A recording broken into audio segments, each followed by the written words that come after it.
বনু মাখজুমিয়া গোত্রের এক নারী মক্কায় চুরিতে ধরা পড়ল। বলেন তো চুরি করলে বিধান কি? কি কাটতে হবে? চুরির বিধান হলো হাত কেটে দাও। তাও সেটা গোপনে নয়, প্রকাশ্যে জনসম্মুখে হাত কেটে দাও। বনু মাখজুমিয়া গোত্রের নারী যখন চুরিতে ধরা পড়লো, সাহাবারা চিন্তায় পড়ে গেলেন। সবেমাত্র মক্কার লোকেরা কালিমা পড়ে মুসলমান হয়েছে, ইসলামের আইন কানুন তেমন জানে না, ইসলামী শরিয়ার সাথে বেশি পরিচিত নয়। এখন যদি বিশ্বনবী চুরির যেই বিধান এটা যদি কায়েম করে হাত যদি কেটে দেয়, না জানি মক্কার লোকেরা আবার বিগড়ে যায়, না জানি মক্কার লোকেরা আবার মুরতাদ হয়ে যায়, না জানি মক্কার লোকেরা ইসলাম থেকে দূরে সরে যায়। চলো চলো, সাহাবীরা মিলে পরামর্শ করলেন, চলো বিশ্বনবীর কাছে যে বলি, ও নবী, শুধু কেবলমাত্র একমাত্র এই নারীর জন্য চুরির হাত কাটার বিধানটা আপনি একটু থামিয়ে দেন। চুরির হাত কাটার যে বিধান এখানে একটু রহিত করে দেন, বাকিগুলা কইরেন মদিনাতে যে চলবে, কিন্তু মক্কায় এবারের জন্য মাফ করে দেন। কিন্তু কে বলবে? এই যে পরামর্শ, সাজেশন, এটা কে দিবে বিশ্বনবীর কাছে? সাহাবারা চিন্তায় পড়ে গেলেন। আল্লাহর নবীর সামনে দাঁড়িয়ে আল্লাহর দেয়া হুদুদ, আল্লাহর দেয়া বিধান থামিয়ে দেওয়া, মাফ করে দেওয়া, এই কথা বিশ্বনবীর সামনে বলার সাহস তো কেউ রাখে না। কেউ কেউ বলল, বিশ্বনবীর পালক পুত্র যায়েদ বিন হারেসার সন্তান উসামারে বিশ্বনবী নাতির মতো আদর করে, বড্ড বেশি ভালোবাসে উসামারে। এজন্য সাহাবারা উসামাকে বলতো হিব্বু রাসূলিল্লাহ, বিশ্বনবীর ভালোবাসা। কি বলতো? সাহাবীরা বললেন, বিশ্বনবীর ভালোবাসা হিব্বু রাসূলিল্লাহ, উসামারে পাঠাও। উসামারে বিশ্বনবী নাতির মতো স্নেহ করে, মায়া করে, ভালোবাসে। আমরা পারবো না, উসামা পারবে। সবাই মিলে ফুলিয়ে খুশিয়ে ছোট্ট ওসামাকে রাজি করালো। ওসামা এমন এমন কথা যে তুমি বিশ্বনবীর কাছে বলতে হবে, পারবা নাকি? ওসামা বলে, পারবো।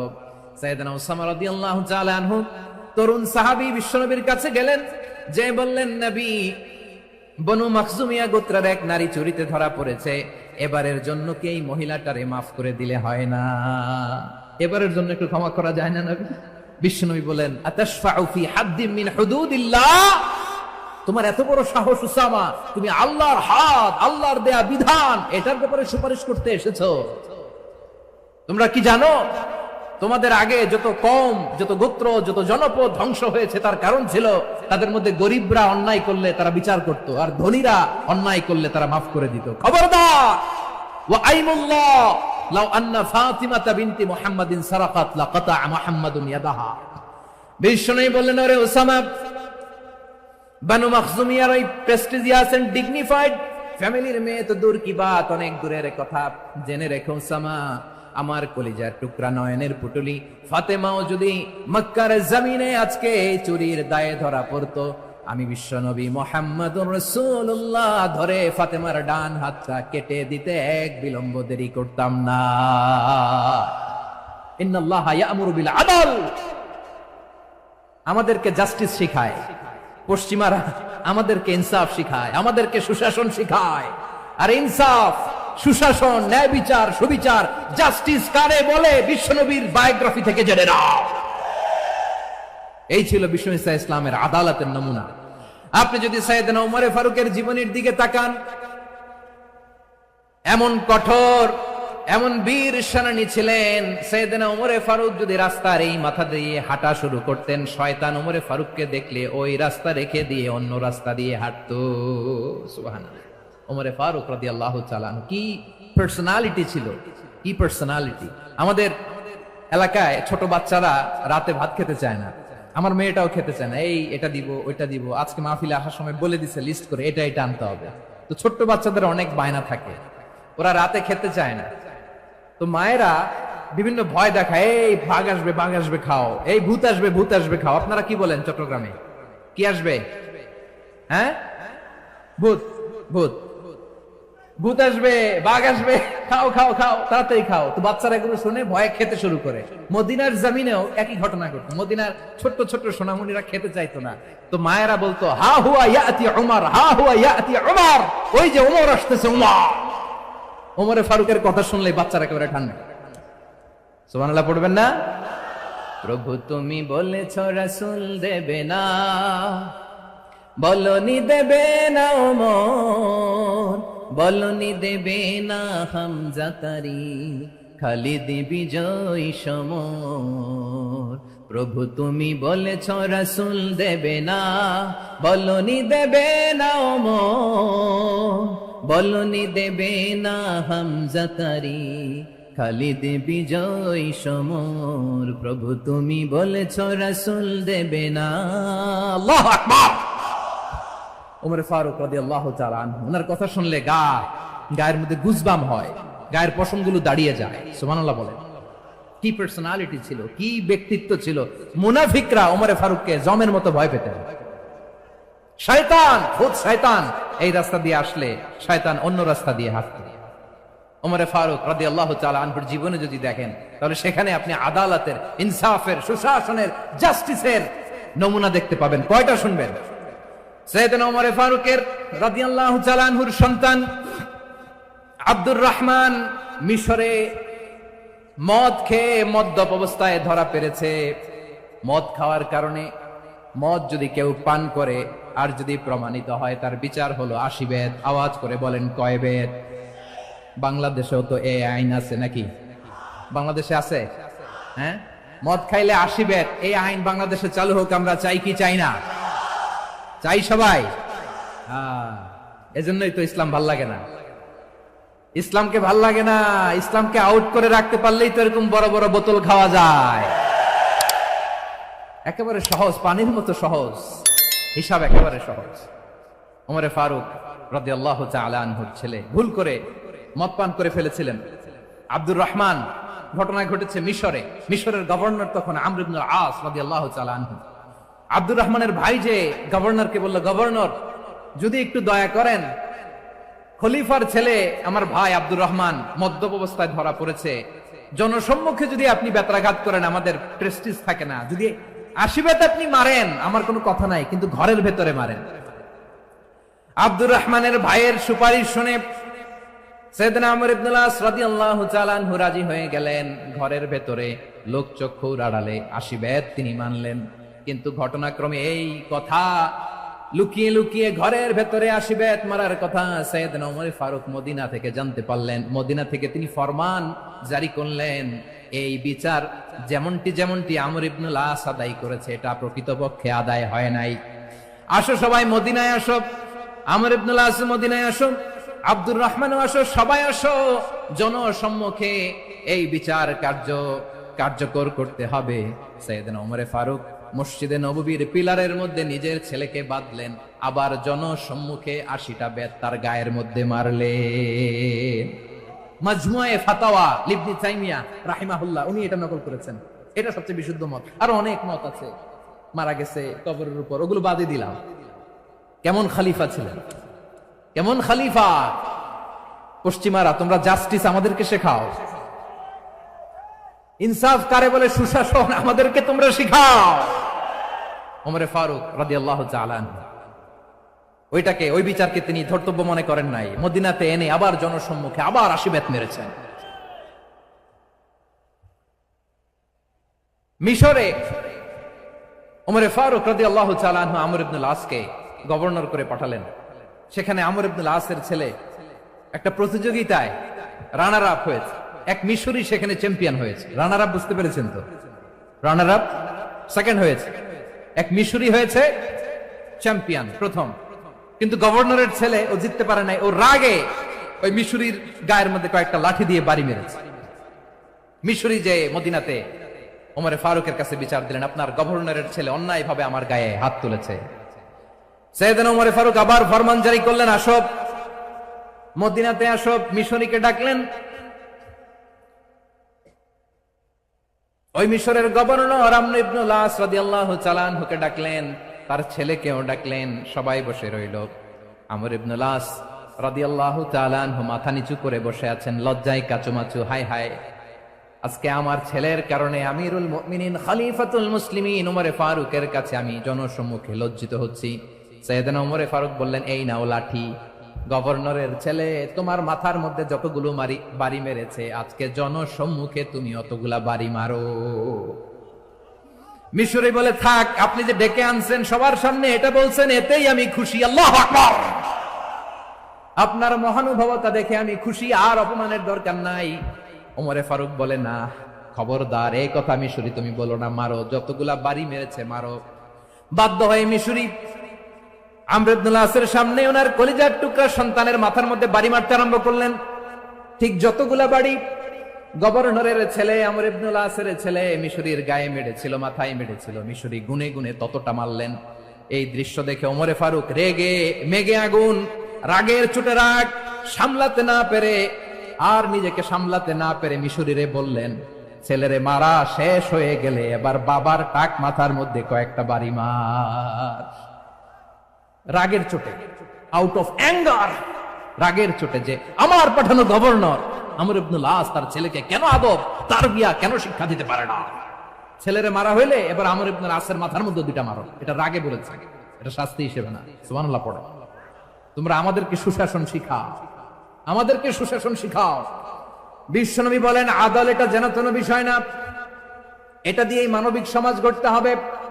আল্লাহ তাআলা কিয়ামতের কঠিন ময়দানে, যেদিন স্বামী স্ত্রীকে চিনবে না, স্ত্রী স্বামীকে দেখে পালিয়ে যাবে, বন্ধু বন্ধুরে চিনবে না, পীর সাহেব মুরিদরে চিনবে না, মুরিদ পীর সাহেবরে চিনবে না, দলের কর্মী তার নেতারে চিনবে না, নেতা তার কর্মীরা চিনবে না, বন্ধু বন্ধুরে দেখে পালাবে। এই কঠিন মুহূর্তে সূর্যটা মাথার কাছে চলে আসবে, জমিনটা তামার জমিন হবে, আজকের জমিনের মতো নয়। মানুষ ঘর্মাক্ত, ক্লান্ত, শ্রান্ত মাথার মগজগুলো কানের ছিদ্র আর নাকের ছিদ্র দিয়ে বেয়ে বেয়ে পড়বে। বিশ্বনবী ফরমান, কিয়ামতের ওই কঠিন ময়দানে 7 শ্রেণীর ব্যক্তিকে রব্বুল আলামিন তার আরশের নিচে ছায়া দিবেন। তার মধ্যে প্রথম শ্রেণীর ব্যক্তি হলো ইমামুন আদিল। ইমামুন আদিল, ন্যায়পরায়ণ শাসক, যে ইনসাফের সাথে বিচার করে, যে জাস্টিস সমাজে সার্ভ করে, যে সুশাসন নিশ্চিত করে, ওই ইমামুন আদিল। আদিল শব্দটা বুঝছেন না? ইন্নাল্লাহা ইয়া'মুরু বিল আদল, পাইছেন? আদিল। 7 শ্রেণীর ব্যক্তিকে আল্লাহ তাআলা সুশীতল আরশের নিচে ছায়া দিবেন, যেদিন তার দেয়া ছায়া ছাড়া কোনো ছায়া থাকবে না। এর প্রথম হচ্ছে ইমামুন আদিল, ন্যায়পরায়ণ শাসক। চিল্লায় বলেন সুবহানাল্লাহ। আবার বিশ্বনবী বললেন, ইন্নাল মুকসিতিনা ইনদাল্লাহি আলা মানাবিরা মিন নূর আন ইয়ামিনির রহমান। কিয়ামতের দিন যারা ন্যায়পরায়ণ হিসেবে আল্লাহর সামনে দাঁড়াবে, কিয়ামতের দিন রব্বুল আলামিন তার আরশের ডান দিকে ওই ন্যায়পরায়ণ লোকদের জন্য আরশের ডান দিকে একটা নূরের মিম্বারে তাদেরকে বসার সুযোগ করে দিবে। আল্লাহর আরশের ডান দিকে ন্যায়পরায়ণ লোকদের জন্য আল্লাহ তাআলা নূরের মিম্বার বানাবে। 4টেখানে কথা মনে করেছেন? আল আদাল, জাস্টিস। ইন্নাল্লাহা ইয়া'মুরু বিল আদল। আল্লাহ তাআলা এই আদালতের নির্দেশনা দেয়, সুবিচার, সুশাসন। প্রিয় ভাইয়েরা, এটা আমরা বাংলাদেশে চাই কি চাই না? এই যে অরাজকতা, এই যে অন্যায়, এই যে জুলুম, এই যে ইনকনসিস্টেন্সি সমাজের অসঙ্গতির প্রধান কারণ জাস্টিস নাই, সুবিচার নাই, সুশাসন নাই। শেষবারের মতো আওয়াজ করে বলেন তো, আমরা বাংলাদেশে আদল চাই কি চাই না? তাহলে প্রথম নির্দেশনা শেষ। আল্লাহ তাআলা তোমাদেরকে আদলের আদেশ দেন। এরপর আল্লাহ বললেন, আমি তোমাদেরকে ইহসানের আদেশ দেই। ইন্নাল্লাহা ইয়া'মুরু বিল আদলি ওয়াল ইহসান। আমি তোমাদেরকে যেমনি আদলের নির্দেশনা দেই, তেমনি ভাবে তোমাদেরকে ইহসানের নির্দেশনা দেই। ইহসান, আওয়াজ করে সবাই বলেন তো ইহসান। সবাই বলেননি? সবাই বললে এতটুকু আওয়াজ হবে আমি বিশ্বাস করি না। আওয়াজ করে বলুন আল ইহসান। ইহসান মানে কারো প্রতি সফট হার্টেড হওয়া, মহানুভব হওয়া, অনুগ্রহ পরায়ণ হওয়া, অনুগ্রহশীল হওয়া, একে অপরের প্রতি দয়াদ্র হওয়া। একে অপরের প্রতি দয়াদ্র, অনুগ্রহশীল হওয়া ছাড়া মানবিক সমাজ কশিনকালেও গঠন করা সম্ভব না। প্রিয় ভাইয়েরা, সুন্দর আচরণ দিয়ে, ইহসান দিয়ে যা জয় করা যায়, নরম আচরণ দিয়ে যেটা অর্জন করা যায়, কঠোরতা দিয়ে সেটা পারা যায় না। বিষ্ণু ঈসা ইসলাম ইহসান দিয়ে, কোমল আচরণ দিয়ে, তার অনুগ্রহ দিয়ে তিনি অনেক কাফিরের হৃদয়কে জয় করে ফেলেছেন। সাইয়েদনা সুমামা ইবনে উসাল রাদিয়াল্লাহু তাআলা আনহুর কথা মনে পড়ে যায়। তিনি ছিলেন ইয়ামামার বাদশা। মদিনাতে বিশ্বনবীকে হত্যা করার নিয়তে এসেছিলেন। গোপনে গোপনে বিশ্বনবীকে হত্যা করে আবার ইয়ামামাতে তিনি ফিরে যাবেন। কিন্তু কি অবাক করা কাণ্ড, হত্যা করতে পারে নাই, সাহাবাদের হাতে তিনি ধরা পড়ে গেলেন। সাইয়েদনা সুমামা ইবনে উসাল রাদিয়াল্লাহু তাআলা আনহু হত্যার নিয়তে আসলেন, কিন্তু হত্যা করতে পারলেন না। সাহাবারা ওনাকে ধরে ফেললেন, ধরে মসজিদে নববীর পিলারের মধ্যে বেঁধে রাখলেন। সুমামা ইবনে উসাল, সিরাত থেকে শুনুন, সিরাত থেকে শোনাচ্ছি, রাদিয়াল্লাহু তাআলা আনহু ইয়ামামার অধিপতি ছিলেন। ইয়ামামা বিশ্বনবীকে হত্যার জন্য আসছেন, ধরা পড়ে গেছেন, এখন মসজিদে নববীতে বেঁধে রাখছেন, তার মানে বন্দী। এখন স্ট্যাটাস কি? বন্দী, ক্যাপটিভ। বিশ্বনবী সাল্লাল্লাহু আলাইহি ওয়াসাল্লাম সাহাবাদেরকে বললেন, তার খোঁজ খবর নিও, সুমামা ইবনে উসালের খোঁজ খবর নিও। সাহাবারা বলেন, ইয়া রাসূলুল্লাহ, আপনাকে হত্যা করতে এসেছে, তার তো কঠিন ক্যাপিটাল পানিশমেন্ট হওয়া দরকার, কঠিন শাস্তি হওয়া দরকার। বিশ্বনবী বললেন, না, আমি যেটা জানি তোমরা সেটা জানো না, তোমরা সুমামার সাথে ভালো আচরণ করো। বিশ্বনবী সুমামার কাছে গেলেন। প্রথম দিন যে তিনি কালেমার দাওয়াত দিলেন, ইমানের দাওয়াত দিলেন, ইসলামের দাওয়াত দিলেন, রিসালাতের দাওয়াত দিলেন, আখিরাতের দাওয়াত দিলেন। পরের দিন যে বিশ্বনবী সালাতের দাওয়াত দিলেন, যাকাতের দাওয়াত দিলেন, ইসলাম কি, কিভাবে, কেমন করে পালন করতে হয় চমৎকার আর্টিকুলেট করতে শুরু করলেন। তন্ময় হয়ে সুমামা ইবনে উসাল রাদিয়াল্লাহু তাআলা আনহু বিশ্বনবীর কথাগুলো শুনতে আরম্ভ করলো। একদিন নয়, 2 দিন নয়, টানা 3 দিন বিশ্বনবী সুমামার কাছে ইসলামকে প্রেজেন্ট করেছেন, উপস্থাপন করেছেন। আওয়াজ করে বলেন, কয় দিন? 3 দিন। 3 দিন মসজিদে নববীতে বাধা। আর সাহাবীদেরকে বললেন, তার খোঁজ খবর নিও, তোমরা যে রুটি বানাও এর মধ্যে সবচেয়ে ভালো আটার রুটিটা তারে দিও, সবচেয়ে রিফাইন্ড খেজুর, যেটা পিওর খেজুর, এটা তারে দিও। আর বিশ্বনবী নিজের উট থেকে দুধ দহন করে ওনার বাড়ির এক কর্মচারীকে বলেছেন, দুধ দহন করে সুমামার জন্য নিয়ে যাও। সুবহানাল্লাহ পড়বেন না? সবাই তো অবাক, ইয়ামামা থেকে আসছে নবীকে হত্যা করতে, বিশ্বনবী দেখে তারে জামাই আদর করে, তাকে মজার মজার খাবার দিও, দুধ দিও, আদর আপ্যায়ন করো। 1 দিন নয়, 2 দিন নয়, টানা 3 দিন বিশ্বনবী এভাবে সুমামার কাছে যেয়ে যে ইসলামকে প্রেজেন্ট করতে আরম্ভ করলেন, ইসলামকে উপস্থাপন করতে শুরু করলেন, আর তাকে চমৎকার এন্টারটেইনমেন্ট আপ্যায়ন দিতে আরম্ভ করলেন। টানা 3 দিন যখন ইসলামের দ্য বিউটিজ অফ ইসলাম, ইসলামের সুমহান বাণী, সৌন্দর্য তার কাছে উপস্থাপন শেষ, তাকে আপ্যায়ন শেষ, বিশ্বনবী বললেন সাহাবাদেরকে, যাও এবার সুমামার হাতের পায়ের রশি দুটো খুলে দাও। সাহাবারা বললেন, ইয়া রাসূলুল্লাহ, কি বলেন আপনি? ও তো হত্যাকারী, সুযোগ পায় নাই, আপনারে মারতে পারে নাই, ছেড়ে দিলে আবার ও আপনার উপর তলোয়ার নিয়ে ঝাঁপিয়ে পড়বে। নবী, এই সিদ্ধান্ত আপনি নিতে যাবেন না। বিশ্বনবী বললেন, যেটা বলেছি সেটা করো, সুমামার রশিগুলো ছেড়ে দাও, সুমামার হাতে পায়ের রশিগুলো যে তোমরা খুলে দাও। সাহাবারা তর্ক জুড়ে দিলেন, লা ইয়া রাসূলুল্লাহ, এমনটা করবেন না, তো ভয়ঙ্কর, ভয়ঙ্কর খুনি, কি জানি কি হয়ে যায়। বিশ্বনবী বললেন, না, তার হাতে পায়ের রশিগুলো খুলে দাও। সাহাবারা বিশ্বনবীর কথা মতো তার হাতে পায়ের রশিগুলো খুলে দিল। সুমামা মুহূর্তের মধ্যে মসজিদে নববী থেকে বের হয়, ইয়ামামায় ফিরে না যে মসজিদে নববীর পাশে একটা খেজুর বাগান ছিল, সেখানে চলে গেলেন। সেখানে একটা ছোট্ট কুয়া ছিল, কুয়ার পানি দিয়ে তিনি গোসল করলেন। সুবহানাল্লাহ পড়েন। কুয়ার পানি দিয়ে গোসল করে মসজিদে নববীর সামনে এসে বিশ্বনবী এবং সাহাবাদের সামনে দাঁড়িয়ে সাব্বাবা উঁচু করে বললেন, আশহাদু আল্লা ইলাহা ইল্লাল্লাহ ওয়া আশহাদু আন্না মুহাম্মাদান আবদুহু ওয়া রাসূলুহু। আল্লাহু আকবার। আমি সাক্ষ্য দিচ্ছি আল্লাহ ছাড়া কোনো ইলাহ নাই, আর মুহাম্মদ আল্লাহ তাআলার প্রেরিত বান্দা এবং রাসূল। প্রিয় ভাইরা, ইহসান দিয়ে যা জয় করা যায়, কঠোরতা দিয়ে সেটা কঠিনকালেও জয় করা যায় না। আওয়াজ করে বলেন, ঠিক কি না? এবার সুমামা দাঁড়িয়ে বলে, ওগো নবী, আমি তো কালিমা পড়ে মুসলমান হয়ে গেলাম, এবার শোনেন, এই মুহূর্তের আগে আপনার চেহারার চাইতে নিকৃষ্ট কোনো চেহারা আমার কাছে ছিল না, কিন্তু শাহাদা পাঠ করার পরে আপনার চেহারার চাইতে উত্তম শ্রেষ্ঠ কোনো চেহারা আমার কাছে আরো নাই। ও নবী, আজকের দিনের আগে ইসলাম ধর্মের চেয়ে নিকৃষ্ট অপছন্দনীয় কোনো ধর্ম আমার কাছে ছিল না, কিন্তু এই মুহূর্ত থেকে ইসলামের চেয়ে সেরা শ্রেষ্ঠ পছন্দনীয় কোনো ধর্ম আমার কাছে নাই। নবী গো, আজকের দিনের আগে মদিনার চাইতে অপছন্দনীয় নিকৃষ্ট কোনো শহর আমার কাছে ছিল না, কিন্তু এই মুহূর্তের পর থেকে মদিনার চাইতে কোনো শ্রেষ্ঠ শহর আমার জানা নাই। সে ছিল গমের বড় ডিলার, গম বেচতো। কি বেচতো? তার গম কিনে মক্কার লোকেরা রুটি খাইতো। সে ঘোষণা দিল, আজকে থেকে মক্কাবাসীদের জন্য সব গম আমি হারাম করে দিলাম, মক্কাবাসী এখন না খেয়ে মরে। সুবহানাল্লাহ পড়বেন না? মক্কাবাসী বিশ্বনবীর কাছে আসলেন, এসে বললেন, মুহাম্মদ, আমরা তো তোমার ভাই, তোমার চাচা, তোমার ভাতিজা, তোমার আত্মীয়, তুমি সুমামারে বলো সে যেন আবার গমের সাপ্লাই মক্কার জন্য অনুমতি দিয়ে দেয়। বিশ্বনবীর অনুমতি ক্রমে সুমামা আবার মক্কাতে গম পাঠাতে শুরু করলো। পড়েন সুবহানাল্লাহ। ইহসান, ইহসান দিয়ে আপনি যেটা জয় করতে পারবেন, you can win the heart of your enemies. ইহসান দিয়ে আপনি আপনার শত্রুর হৃদয়কে জয় করতে পারবেন। আওয়াজ করে বলেন ঠিক কিনা? এজন্য আল্লাহ বললেন, ওয়া আনফিকু ফি সাবিলিল্লাহি ওয়া লা তুলকু বিআইদিকুম ইলাত তাহলুকা ওয়া আহসিনু ইন্নাল্লাহা ইউহিব্বুল মুহসিনিন। তোমরা আল্লাহর রাস্তায় দান করবে আর নিজেরা নিজেদেরকে ধ্বংসের হাতে ঠেলে দিও না। তোমরা একে অপরের প্রতি ইহসান করবে, কারণ ইহসানকারীদেরকে আল্লাহ বড় ভালোবাসেন। সুবহানাল্লাহ পড়েন।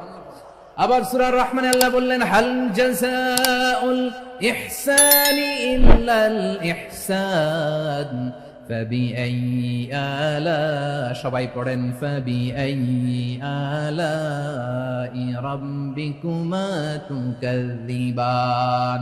ইহসানের প্রতিদান হিসেবে ইহসানি হয়। বিশ্বনবী সুমামার প্রতি যেমন ইহসান করেছেন, সুমামাও ঠিক তেমন ইহসান ফিরিয়ে দিয়েছে। ঠিক কিনা বলেন? তাহলে এক নম্বরে হচ্ছে আদ, ন্যায় বিচার। দুই নম্বরে সবাই বলেন ইহসান, সদাচরণ। ইহসান দুই ধরনের প্রিয় ভাইরা, ইহসান ফিল ইবাদা, ইহসান ফিল মুআমালা। ইহসান ফিল ইবাদা হচ্ছে একাগ্র অনুভবে ইবাদতে ডুব দেওয়া, এর নাম ইবাদতের ইহসান। সুবহানাল্লাহ পড়ুন। বিশ্বনবী বলেন ইহসান মানে কি জানো নাকি? হাদিসে জিবরিলে সাইয়েদনা জিবরিল আলাইহিস সালাম বিশ্বনবীকে বললেন, আখবিরনি আনিল ইহসান। নবী আমাদেরকে বলেন ইহসান মানে কি? বিশ্বনবী বললেন, আনতা আবুদাল্লাহা কাআন্নাকা তারাহু ফাইন লাম তাকুন তারাহু ফাইন্নাহু ইয়ারাক। ইহসান মানে হলো এমন ভাবে তুমি আল্লাহর সামনে নিজেকে উজাড় করে ইবাদত করবে, তুমি ভাববে তুমি আল্লাহকে দেখতে পাচ্ছ। আর এটা যদি ভাবা তোমার জন্য কঠিন হয়ে যায়, অন্তত এতটুকু তুমি ভাববা যে আল্লাহ তোমাকে দেখতে পাচ্ছেন। ঠিক কিনা বলেন? ও আমার বীর চট্টলার ভাইরা, কেউ যেটা দেখে না সেটা দেখে কে? এই বিশ্বাস হৃদয়ের মধ্যে আছে? নামাজে যখন দাঁড়ান এই ফিলিংসটা আনা যাবে? হ্যাঁ, এশার সালাত তো এখনো হয় নাই না? আলোচনা শেষে এশার সালাত এখানে অনুষ্ঠিত হবে, তাই না? আচ্ছা বলুন তো, আমরা এশার সালাত পর্যন্ত বেঁচে থাকবো এই গ্যারান্টি আছে কার কার? হাত তোলেন। কয়েকজন হাত তুলছে পেছনে, না বুঝে তুলে ফেলছে। এশা পর্যন্ত যে আমরা হায়াত পাবো কোনো গ্যারান্টি আছে? সবাই আওয়াজ করে বলেন গ্যারান্টি আছে? গ্যারান্টি নাই। এজন্য বিষ্ণু ইসলাম বলেছে, এমন ভাবে নামাজে দাঁড়াও, ইবাদত করো, মনে করো হতে পারে এটাই আমার জীবনের শেষ নামাজ। Perform the salah as if this is your last and final prayer. এমন ভাবে সালাতে দাঁড়াও, ভাবো হতে পারে এটাই তোমার জীবনের শেষ নামাজ। এমন ভাবে নামাজে দাঁড়াও, ভাবো এটাই শেষ নামাজ। তাহলে নামাজে একাগ্রতা বাড়ায় দিবে কে? ফলে ইবাদতের ইহসান আমাদের অর্জিত হবে। আর মুআমালাতে ইহসান হলো, বিশ্বনবী বলেন, ইন্নাল্লাহা তাবারাকা ওয়া তাআলা কাতাবাল ইহসানা আলা কুল্লি শাই ফাইযা কাতালতুম ফাআহসিনুল কিতলা ওয়া ইযা যাবাহতুম ফাআহসিনুদ যাবহা ওয়ালিউহিদ্দা আহাদুকুম শাফরাতাহু ওয়ালিউরিহ যাবিহাতাহু। ইহসান দুই ধরনের। আওয়াজ করে বলতে হবে কয় ধরনের? সবাই বলুন আওয়াজ করে, কয় ধরনের? একটা হচ্ছে ইহসান ফিল ইবাদা, ইবাদতে ইহসান। ইবাদতে ইহসান কি? একাগ্র অনুভব দিয়ে ইবাদত করা, মন প্রাণ দিয়ে ইবাদত করা। আর মুআমালাতে ইহসান কি? সব কাজে, দৈনন্দিন কাজে, কর্মে, সামাজিক অ্যাক্টিভিটিতে কোমলতা প্রদর্শন করা, অনুগ্রহের সাথে সবকিছু করা। আল্লাহ তাআলা ইন্নাল্লাহা তাবারাকা ওয়া তাআলা কাতাবাল ইহসানা আলা কুল্লি শাই, তিনি সবকিছুর ব্যাপারে ইহসানকে আবশ্যক করেছেন। সবকিছু, মুমিনের সব কাজে ইহসানের পরশ থাকবে। ওয়া ইযা কাতালতুম ফাহসিনুল কিতলা, বিষ্ণু বলেন তুমি যখন কাউকে হত্যা করো ইহসানের সাথে করো। সুবহানাল্লাহ পড়বেন না? যখন হত্যা করো তখনও ইহসানের সাথে। আচ্ছা হত্যা করবো আবার ইহসান আসবে করতে করে, তুমি মেরেই ফেলবো আমি। আল্লাহ, ও ভাই একজন খুন করেছে, খুনি, রাষ্ট্রীয় আইনে তার শাস্তি হয়েছে ডেথ পেনাল্টি, মৃত্যুদণ্ড। এখন মৃত্যুদণ্ড দেখে আপনি যেমনি মন চায় তেমনি মারবেন লোকটারে? ওর নাক কেটে ফেলতে পারবেন? ওর কান কাটতে পারবেন? ওর চোখ উপড়ে ফেলতে পারবেন? আপনি যেমন মন চায় তার অঙ্গহানি করা যাবে না। ইহসানের সাথে তাকে হত্যা করো। সুবহানাল্লাহ, this is Islam. This is the true essence of Islam. ওয়াইদা যাবাহতুম ফাহসিনু যাবহা, যখন জবাই করবে তখনও ইহসানের সাথে জবাই করবে। করব জবাই, ওইখানেও নাকি ইহসান। আচ্ছা, কুরবানির দিন আমরা পশুগুলোরে কি করি বলেন সবাই আওয়াজ করে? জবাই। জবাই মানে তো এটার মেরেই ফেলতেছি, একটু পরে তো টুকরো টুকরো করে গোশতগুলো খাবো, এটা তো খাবো, এটা তো মেরেই ফেলবে। বিষ্ণু বলে না, জবাইয়ের মধ্যেও মুমিনের জবের ভেতরেও ইহসানের পরশ থাকা চায়। যখন জবাই করবে প্রাণীটাকে হাত পা টাইট করে বেঁধে নাও, ছুরিটাকে শার্পেন করে নাও, ধারালো করে নাও, যাতে অল্প সময়ে জবাইটা হয়ে যায়, প্রাণীটা যাতে কম কষ্ট পায়। সুবহানাল্লাহ পড়ে। দিস ইজ কল্ড ইহসান। ইহসান আল্লাহ তাআলা যেমনি আদলের আদেশ করেছেন, ন্যায় বিচার জাস্টিস এনশিওর করতে বলেছেন, সমাজে ইহসানের ব্যবহার, ইহসানের অনুশীলন তিনি করতে বলেছেন। এজন্য মুমিনের প্রতিটি কাজে, আমার চট্টগ্রামের ভাইরা আমার দিকে তাকান, খেয়াল করে শুনুন, মুমিন জীবনের প্রতিটি কাজে ইহসানের পরশ থাকা চাই। আমরা যেন আমাদের পরিবারের প্রতি ইহসান করি, আমরা যেন আমাদের কর্মচারীদের প্রতি ইহসান করি, আমরা যেন আমাদের কলিগদের প্রতি ইহসান করি, আমরা যেন আমাদের ভাইদের প্রতি ইহসান করি। মুমিন জীবনের প্রতি কাজে ইহসানের পরশ থাকার দরকার আছে না নাই? কথা বুঝতে পেরেছেন? তাহলে আল্লাহ তাআলার তিনটা আদেশ ছিল, কয়টা গেল? ভুলে গেছে, ভুলে গেছে চট্টগ্রাম। তিনটা আদেশের মধ্যে কয়টা বললাম? প্রথমে কি ছিল? আদল। 2 নম্বরে, 3 নম্বরে রব্বুল আলামিন বললেন ওয়া ইতাইদিল কুরবা, নিকটাত্মীয়দেরকে দান করো, নিকটাত্মীয়দেরকে দাও, যারা তোমাদের ব্লাড কানেকশনের আত্মীয় তাদেরকে তোমরা দাও। এখানে জেনারেলি বললেন দাও, কি দিব সেটা তিনি এখানে বলেন নাই, সেটা তিনি সূরাতুল ইসরার মধ্যে বলেছেন। আল্লাহ বলেন ওয়া আতিযাল কুরবা হাক্কাহ, নিকটাত্মীয়দেরকে তাদের অধিকার, তাদের প্রাপ্য তোমরা বুঝিয়ে দাও। দেখেন, একটা শান্তির সমাজ, একটা সমৃদ্ধ সমাজ, একটা মানবিক সমাজ গঠনের জন্য আল্লাহ তাআলা বেশি না, মাত্র 3টা অর্ডার, 3টা ভার্ডিক্ট তিনি জারি করেছেন। 1 নাম্বার সুশাসন, ন্যায় বিচার। 2 নাম্বার ইহসান। 3 নাম্বার নিকটাত্মীয়, যারা কাছের, তোমার ভেরি ক্লোজ রিলেশনশিপে আছে, তাদেরকে দাও। দাও, দিলে বাড়িয়ে দেয় কে? অনেকে দিতে চায় না, কৃপণতা করে। দিলে বাড়ায় দেয় কে? ও মিয়া, মদিনার মধ্যে সবচাইতে গরিব সাহাবী ছিল বেলাল রাদিয়াল্লাহু তাআলা আনহু। ওনার এন্টায়ার অ্যাসেট, সম্পদের পরিমাণ কতদূর জানেন? একটা লুঙ্গি। বেলাল রাদিয়াল্লাহু তাআলা আনহু, ওনার টোটাল ওয়েলথের এস্টিমেশন হচ্ছে মাত্র একটা লুঙ্গি। একটা লুঙ্গি, টোটাল ওয়েলথ এস্টিমেশন, টোটাল সম্পদের পরিমাণ বেলাল রাদিয়াল্লাহু তাআলা আনহুর কি ছিল? কথা বোঝে নাই বোধহয়, কি ছিল? ওই বেলাল রাদিয়াল্লাহু তাআলা আনহুকে বিষ্ণু ইসলাম বলেছেন, আনফিক ইয়া বেলাল, ও বেলাল তুমিও দাও। ওয়ালা তাখশা মিন যিল আরশি ইখলালা, আরশের অধিপতির তো কোনো ঘাটতি নাই, তুমি দিলে ওই আল্লাহ তোমারে বাড়ায় দিবে। এজন্য আমার প্রিয় ভাইয়েরা, দিলে কমে না, দিলে বাড়ে। অনেকে ধরে রাখে, নতুন কিছু নিতে পারে না, হাত দিয়ে যেটা ধরে রেখেছেন এটা দিয়ে দেন, বড় একটা ধরার সুযোগ পাবেন। জোরে বলেন ঠিক কিনা? ধরেন 5 কেজি ওজনের একটা ধরে রাখছেন, এখন 10, এটা না ছাড়লে 10 কেজি ধরতে পারবেন আপনি? আচ্ছা, 10 কেজির জিনিস একটা আছে হাতে, ওইটা যদি ছেড়ে দেন তাহলে না 15 কেজি ধরতে পারবেন। কথা বলেন ঠিক কিনা? তাহলে দিলে বাড়িয়ে দেয় কে? রব্বুল আলামিন বললেন 3 নাম্বার আদেশ হলো তোমাদের প্রতি সমাজটারে কেমন করে মানবিক সমাজ, সুন্দর সমাজ গড়বা। 3 নাম্বার আদেশ হলো ওয়া আতিদাল কুরবা হাক্কা, নিকটাত্মীয়দেরকে তাদের প্রাপ্য বুঝিয়ে দাও। এই নিকটাত্মীয়দেরকে তাদের অধিকার বুঝিয়ে দেওয়া, প্রাপ্য বুঝিয়ে দেওয়াতে আমাদের গাফলতি আছে না নাই? চট্টগ্রামে নাই? মাশাআল্লাহ আছে, আছে। অনেকে দেখবেন অনেক আল্লাহওয়ালা, তাহাজ্জুদ গুজার, সেজদা দিতে দিতে কপালে কালো দাগ ফেলে দিছে, সে তার বোনের হকটা আদায় করে নাই। আছে না নাই? হ্যাঁ, এখানেও আছে। সর্বনাশ। অনেক বড় হাজী সাহেব, বিশাল লম্বা দাড়ি, ছেলেরে সব দিয়ে দিছে, মেয়েরে কিছু দেয় নাই, মেয়ের হক আদায় করে নাই। আছে না নাই? এই হাজী সাহেবেরা, এই আল্লাহওয়ালারা কিয়ামতের ময়দানে আটকে যাবে। আপনি অন্যের অধিকার নষ্ট করেছেন, তাদের রাইটস কে ভায়োলেট করেছেন। এজন্য আল্লাহ তাআলা বলেন, কারো অধিকার যদি কেউ নষ্ট করে, ওই সমাজটা মানবিক সমাজ কঠিনকালেও হতে পারে না। এজন্য 3 নম্বর আল্লাহ বললেন ওয়া ইতাইদিল কুরবা, নিকটাত্মীয়দেরকে দাও। কি দিবা? তাদের অধিকার দিয়ে দাও, বোনের অধিকার বুঝিয়ে দাও, মেয়ের অধিকারে বুঝিয়ে দাও, ফুফুর অধিকারে বুঝিয়ে দাও। দেখবেন অনেক মায়েরা ছেলের পাতে মুরগির রান দেয়, মেয়ের পাতে দেয় মুরগির ঠ্যাং।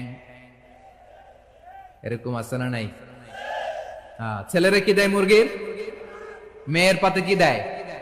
তো মেয়ের কি মুরগির রান খেতে মনে চায় না? মনে চায় না? এমনটা করা যাবে না। নিকটাত্মীয়দেরকে অধিকার দিয়ে দাও, নিকটাত্মীয়ের সাথে সুসম্পর্ক রাখো। আদেশটা কার? এজন্য প্রিয় ভাইয়েরা, জীবনে যদি বারাকা অর্জন করতে চান, নিকটাত্মীয়দের সাথে সুসম্পর্ক রাখতে হবে, তাদের জন্য উপহার পাঠাতে হবে। বিশ্বনবী বলেন, লা ইয়াদখুলুল জান্নাতা কাতে, যে ব্যক্তি আত্মীয়তার সম্পর্ককে ছিন্ন করে দেয়, সে কশিনকালেও আল্লাহর জান্নাতে ঢুকবে না। আপনি কি এটারে সহজ হাদিস মনে করছেন? এটা সহজ কথা। আপনি ভাবছেন আপনার নামাজ আপনারে বাঁচাতে পারবে, আপনার রোজা বাঁচাতে পারবে, আপনার তাহাজ্জুদ আপনারে বাঁচাতে পারবে? অধিকার নষ্ট করলে কিছুই আপনারে বাঁচাতে পারবে না। এজন্য নিকট আত্মীয়দেরকে দিতে হবে বেশি বেশি। বিশ্বনবী বলেন, ইন্না সাদাকাতা আলাল মিসকিনি সাদাকা ওয়া আলা যির রাহিমি ইসনাতান সাদাকাতুন ওয়া সিলা। মিসকিনরে দান করলে শুধু দানের সওয়াব হয়, নিকট আত্মীয়কে দান করলে দুইটার সওয়াব হয়, সাদাকার সওয়াব হয়, আবার আত্মীয়তার বন্ধন অটুট রাখার সওয়াব হয়ে যায়। আবার বিশ্বনবী বললেন, মান সাররাহু আইয়ুবসাতা লাহু ফি রিজকিহি ওয়া ইউনসা লাহু ফি আসারিহি ফালইয়াসিল রাহিমা। যে ব্যক্তি তার রিজিকের প্রশস্ততা চায় আর হায়াতে বরকত চায়, সে যেন তার আত্মীয়ের সাথে সুসম্পর্ক রাখে। আমার প্রিয় চট্টলার ভাইয়েরা, আমাদের রিজিক বাড়ুক, এটা আমরা চাই কি চাই না? সবাই চান? হ্যাঁ, আমাদের রিজিকে প্রশস্ততা আসুক, চাই কি চাই না?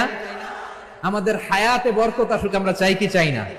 এই দুইটা যদি চান, তাহলে নিকট আত্মীয়দের সাথে সুসম্পর্ক রাখবেন। পারবেন? তাহলে সমাজটারে মানবিক সমাজ বানায় দিবে কে? তিনটা আদেশ চলে গেল। কয়টা? আওয়াজ করে বলেন। 1 নম্বরে কি ছিল? 2 নম্বরে, 3 নম্বরে নিকট আত্মীয়দেরকে দান। আপনাদেরকে আরো শোনার আগ্রহ আছে? আপনাদের মনোযোগ আছে না গেছে? কষ্ট হচ্ছে না? মাশাআল্লাহ, মাশাআল্লাহ। তাকবীর পড়ুন, লিল্লাহি তাকবীর।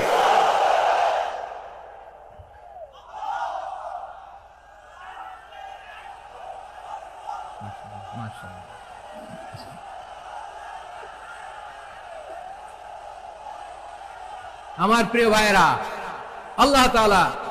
আল্লাহ তাআলা তিনটা জিনিসের যেমনি আদেশ করেছেন, অনুরূপ ভাবে তিনটা বিষয় তিনি বারণ করেছেন, নিষেধ করেছেন। ওগুলোর কাছেও যাওয়া যাবে। শুনবেন। রাব্বুল আলামিন বলেন, ওয়ায়ানহা আনিল ফাহশাই ওয়াল মুনকারি ওয়াল বাগি। আমি যেমনি তিনটি বিষয় আদেশ করলাম, অনুরূপ ভাবে তিনটি বিষয়ে বারণ করলাম, নিষেধ করলাম। আমার 1 নাম্বার নিষেধাজ্ঞা হলো অশ্লীলতার প্রতি। ফাহশা, ওয়ায়ানহা আনিল ফাহশা। আল্লাহ তাআলা অশ্লীলতাকে নিষেধ করেছেন। কোন জিনিসকে? সবাই বলুন, কোন জিনিসকে? যত ধরনের, যত টাইপের, যত ক্যাটাগরির অশ্লীলতা হতে পারে, সব অশ্লীলতাকে হারাম করেছেন কে? ফাহশা মানে কি? কথায়, কাজে, আচরণে, কমেন্ট, ফেসবুকের কমেন্টসে যত ধরনের নোংরামো আছে, যত ধরনের অশ্লীলতা আছে, এটাকে আরবিতে বলে ফাহশা। এটাকে কি বলে? রাব্বুল আলামিন বলেন, কুল ইন্নামা حرم ربي الفواحش ما ظهر منها وما بطن। ও নবী, আপনি বলে দেন, আমার রব প্রকাশ্য, অপ্রকাশ্য, স্পষ্ট কিংবা অস্পষ্ট, দৃশ্যমান কিংবা অদৃশ্যমান সব অশ্লীলতাকে হারাম করেছেন। সব ধরনের অশ্লীলতা হারাম, সব ধরনের। আল্লাহ তাআলা আমাদেরকে অশ্লীলতা থেকে বাঁচান, অশ্লীলতা থেকে তিনি আমাদেরকে হেফাজত করুক। পড়েন আমিন। এবার বলেন, আমাদের সমাজে অশ্লীলতা আছে না নাই? চট্টগ্রামে নাই? আমি কই নাই, ওনারা বলে আছে। দেখছেন, আমি সামহাও বাঁচায় দেওয়া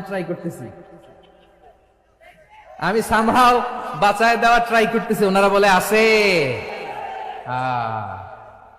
অশ্লীলতা নানা ভাবে, নানা নামে, নানা মোড়কে আমাদের সমাজে আছে না নাই? সংস্কৃতির নামে, ফ্যাশনের নামে, বিনোদনের নামে, উপন্যাসের নামে, কনসার্টের নামে অশ্লীলতা আছে না নাই? আপনি দেখেছেন কনসার্ট গুলোর অবস্থা? এই যে আতিফ আসলাম যে আসছে আমাদের দেশে, তারপর কে কে আসছে? আমাদের তরুণ তরুণীরা, আমাদের যুবক যুবতীরা, আমাদের জেনজিরা, কি অবস্থা ওইখানে? হ্যাঁ, কি অবস্থা? কে বাঁচাবে ওদের?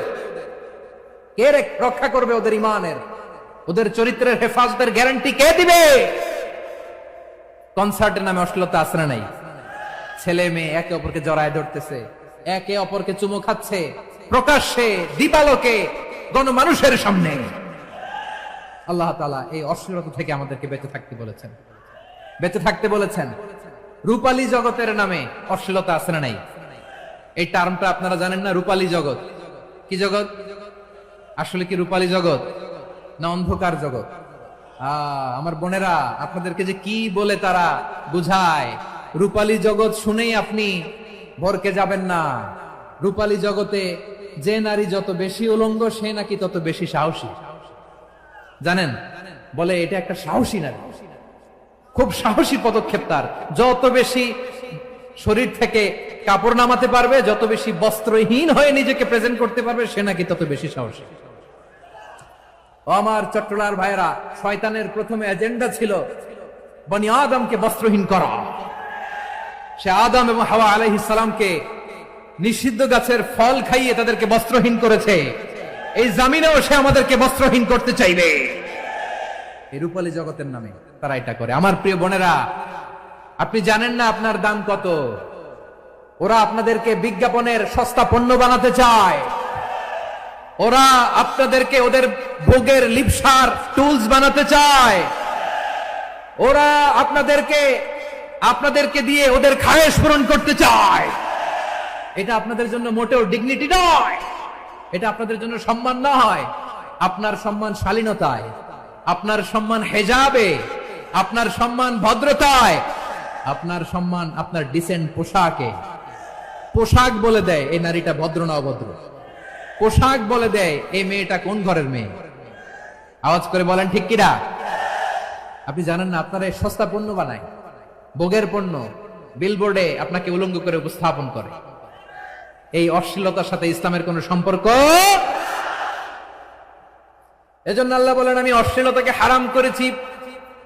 অশ্লীলতাকে হারাম করার প্রথম কারণ হলো এর মাধ্যমে মানবতাকে অপমানিত করা হয়। কারণ মানুষের সম্মান মানুষের পোশাকে। মানুষ যখন পোশাকহীন হয়ে যায়, বস্ত্রহীন হয়ে যায়, তার সম্মান কমে যায়, ঠিক কিনা?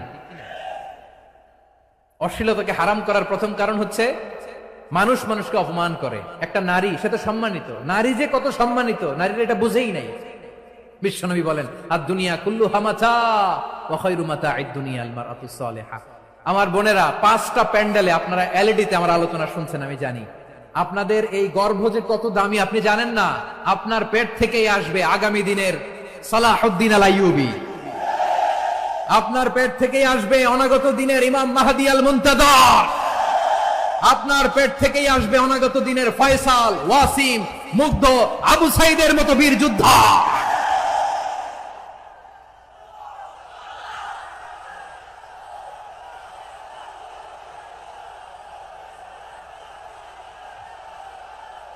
আমার প্রিয় বোনেরা, আমার প্রিয় বোনেরা, বিশ্বনবীর কথার ওজন খেয়াল করেন। আদ-দুনিয়া কুল্লুহা মাতা ওয়া খায়রু মাতা'আদ দুনিয়া আল মারআতুস সালিহা। দুনিয়ার সবকিছুই অ্যাসেট, এর মধ্যে সবচেয়ে দামি অ্যাসেট নেককার নারী। আপনার গর্ভ যে কত দামি আপনি জানেন না। নিজের সময়টাকে কাজে লাগান, কোরআন পড়েন, সুন্নাহ পড়েন। আপনার অনেক দায়িত্ব ঘরে। You are the MD of your family. একটা family it's a very big institution. পরিবার একটা অনেক বড় প্রতিষ্ঠান। and you are the MD of your institution. আপনি এই পরিবারের MD, managing director of your family. এখানে আপনার কত দায়িত্ব। আপনি ছেলে মেয়েদেরকে তারবিয়া করবেন, আপনি আপনার স্বামীর জন্য ঘরটার জান্নাতের নীড় বানাবেন, আপনার জন্য জান্নাতের ডুপ্লেক্স বাড়ি ওইখানে তৈরি করে রাখবে কে?